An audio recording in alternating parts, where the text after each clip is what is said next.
जय श्री राधे कृष्ण। पुरुषोत्तम मास महात्म्य अध्याय 19। श्री सूत जी बोले, हे तपस्वियों, इस प्रकार कहते हुए प्राचीन मुनि नारायण को मुनि श्रेष्ठ नारद मुनि ने मधुर वचनों से प्रसन्न करके कहा, हे ब्राह्मण। सुदेव ब्राह्मण को प्रसन्न विष्णु भगवान ने क्या उत्तर दिया, सो हे तपोनिधे मेरे को कहिए। श्री नारायण बोले, इस प्रकार महात्मा सुदेव ब्राह्मण ने विष्णु भगवान से कहा। बाद भक्त वत्सल विष्णु भगवान ने वचनों द्वारा सुदेव ब्राह्मण को प्रसन्न करके कहा, हे द्विजराज, जो तुमने किया है उसको दूसरा नहीं करेगा। जिसके करने से हम प्रसन्न हुए उसको आप नहीं जानते हैं। यह हमारा प्रिय पुरुषोत्तम मास है। स्त्री के सहित शोक में मग्न तुमसे उस पुरुषोत्तम मास की सेवा हुई। हे तपोनिधे, इस पुरुषोत्तम मास में जो एक भी उपवास करता है, हे द्विजोत्तम, वह मनुष्य अनंत पापों को भस्म कर विमान से बैकुंठ लोक को जाता है।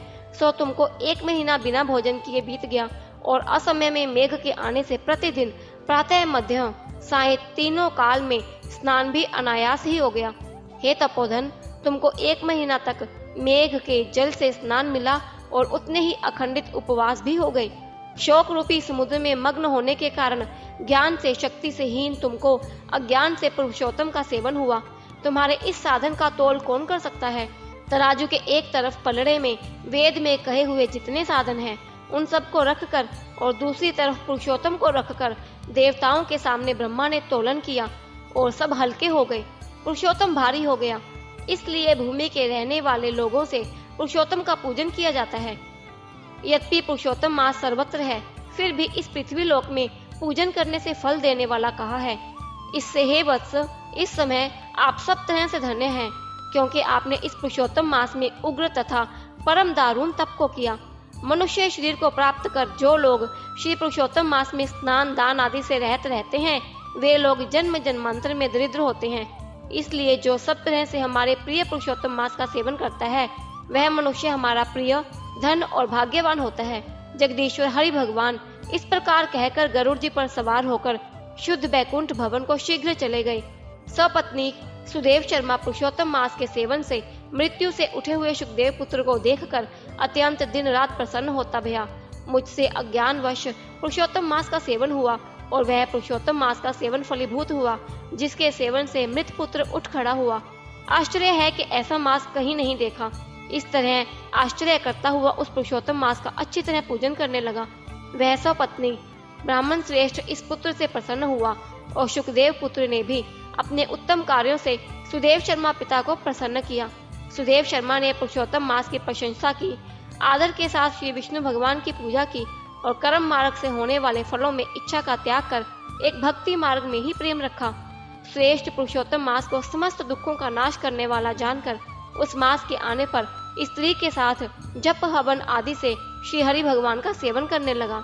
वह सप्तरीक श्रेष्ठ ब्राह्मण निरंतर 1000 वर्ष संसार के समस्त विषयों का उपयोग कर विष्णु भगवान के उत्तम लोक को प्राप्त हुआ, जो योगियों को भी दुष्प्राप्य है। फिर यज्ञ करने वालों को कहाँ से प्राप्त हो सकता है। जहाँ जाकर विष्णु भगवान के सनिकट वास करते हुए शोक के भागी नहीं होते हैं, वहाँ पर होने वाले सुखों को भोग कर गौतमी तथा सुदेव शर्मा दोनों स्त्री पुरुष इस पृथ्वी में आए। वही तुम सुदेव शर्मा इस समय दृढ़धवा नाम से प्रसिद्ध पृथ्वी के राजा हुए। पुरुषोत्तम नाम के सेवन से समस्त रिद्धियों के भोक्ता हुए। हे राजन, यह आपकी पूर्व जन्म की पति देवता गौतमी ही पटरानी है। हे भूपाल, जो आपने मुझसे पूछा था सो सब मैंने कहा। और शुक पक्षी तो पूर्व जन्म में जो पुत्र सुखदेव नाम से प्रसिद्ध थे और हरि भगवान ने जिसको जिलाया था, वह 12,000 वर्ष तक आयु भोग कर बैकुंठ को गया। वहाँ वन के तालाब के समीप वट वृक्ष पर बैठकर पूर्व जन्म के पिता तुमको आए हुए देखकर मेरे हितों के उपदेश करने वाले प्रत्यक्ष मेरे दैवत विषय रूपी सर्प से दूषित संसार सागर में मग्न इस प्रकार पिता को देखकर और अत्यंत कृपा से युक्त वह शुक पक्षी विचार करने लगा कि यदि मैं इस राजा को ज्ञान का उपदेश नहीं करता हूँ तो मेरा बंधन होता है। जो पुत्र अपने पिता को पुनाम नरक से रक्षा करता है वही पुत्र है।